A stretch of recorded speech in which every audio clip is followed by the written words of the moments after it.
You know what? You start off a brand new year, and it's all about some goal setting. And people have, they bandy these things about. It's all well and good when you're a little bit tipsy on New Year's Eve to say, I want to do this. I think I'm going to do this year. And then, a couple of days later, you're like, yeah, I'm going to watch Two and a Half Men. But, there are ways to achieve some of those goals. And if you reach out and you investigate and you start talking to different people, some of those people have some keys to that. And one of those people is Chris Steely. He has a book called GPS for Success. He has a great website. He has been an NCAA national rowing champion. He's been in the Marine Corps, an officer. He's been a corporate vice president, a world traveler, inspirational author, renowned global business coach, and a devoted husband. And me, I'm sitting here in Hamilton just trying to work on being a devoted husband. Chris, how are you, man? Welcome to the show. Mike, I am outstanding. How do you do, sir? You know what? I'm taking your outstanding, and I'll raise you a superb. I like it. All right. Let's talk a little bit about this goal setting that you do, because really, I think in a lot of cases we kind of talk about what we want, but is part of the problem that we don't sort of visualize, we don't sort of carry it out to the end and go, this is what I want to feel better about myself, but I don't maybe break it down into smaller steps. Well, it's funny because we all have ideals. I mean, that's one thing we all have in common is we're all human beings and we're existing and we're operating. We have a new year and we all want to have these new success ideals and everything. And a lot of people just put it out there and they think, well, I just want to be successful. Well, and just like you said, the dynamic of goal setting is a very deliberate, relatively formal process that you need to put metrics and parameters in place in order to make sure you're achieving those goals. Chris, when you go around the world talking to people, and you are a motivational speaker, and you do talk to people about how to get them going on this, is there one thing you've been able to boil it down to get them to take that first step? Well, it's funny. We talk about, I actually articulated it relatively well in that book, GPS for Success, and what it comes down to is, you got to be inspired in your life. I know in my life I've been inspired by a lot of things. Back in 1988, I almost died in a car crash. And as my life was flashing before my eyes, I was hauled away in an ambulance. I realized, did I really live? I got inspired over the dynamic of, if this is the end of my life, what have I done? Have I really loved? Did I matter? Yeah. So I felt that by surviving that, God gave me a second chance. Now that's just an example for me.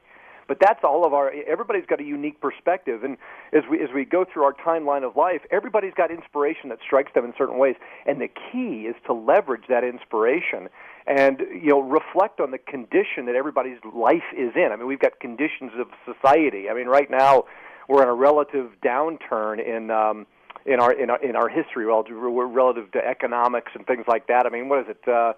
Here in America, we account for 5% of the population of the world, but we also account for 50% of the cocaine use on the planet. Right. Which is just what's going on. People are escaping. They don't know what Yeah. to do. They have a desperation about them.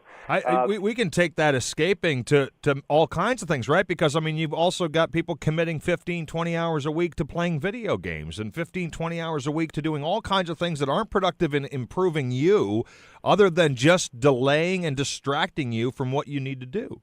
Exactly. And there's so many ways that people are doing it. I mean, what is it? The 15 million people are being diagnosed as being depressed, and we're spending $500 million on Prozac. I mean, there's so many different things going on. Now, the key to counter that is awareness. You got to be aware of what's going on. So as people track and they want to be successful and they want to be more affluent, or they want to be whatever they want to be, the imperative is to be aware of your ideals and understand what you want to go for. Now, as you're going through life, I always like to say there's ground rules in life. Back to the metaphor of athletics and competition. I think I'll reflect on awareness again, being present and being aware of the moment as opposed to what happened yesterday or what's going to happen tomorrow. If you focus on the now, that's a great rule like a ground rule for whether it be this moment or just your life in general.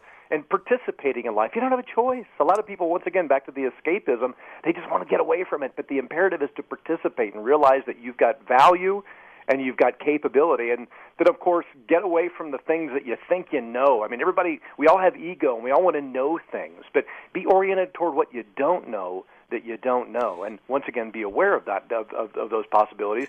And based on those three rules, the presence, the participation, and the possibility thinking, it's amazing once you really leverage the chemistry of those three thought processes, you'll be able to advance your life. Is it helpful, Chris? We're talking with Chris Steely, the author of GPS for Success and a motivational speaker, but is it helpful for us to maybe, in part of that goal setting, is to develop, is to find a mentor, is to do some modeling? I mean, we sort of model as we're children after our parents, and then we suddenly break away from our parents, and we maybe get away from the modeling, but why not find somebody near you who you can, it's not copycatting, it's just modeling some of their behaviors because they're successful at that. Yeah, I like to use the word benchmarking, actually, because right. My good friend Jim Rohn, who passed away last month, we lost an icon in our world, talks about how success leaves clues. And there's a lot of people who've already done it before. But at the same time, one of the imperatives you can't dilute. The individual cannot dilute their power and capability by trying to be like somebody else. Mm-hmm. They can emulate their style and maybe leverage some of the techniques and tactics that successful person has already employed.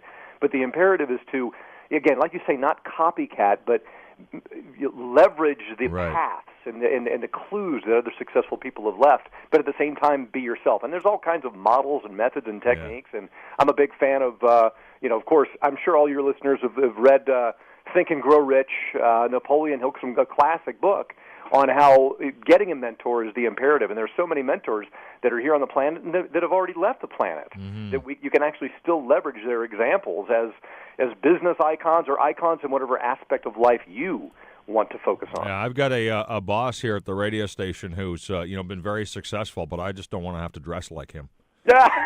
Listen, it's Chris Steely. It's GPS for Success. His website is chrissteely.com. That's STEELY.com.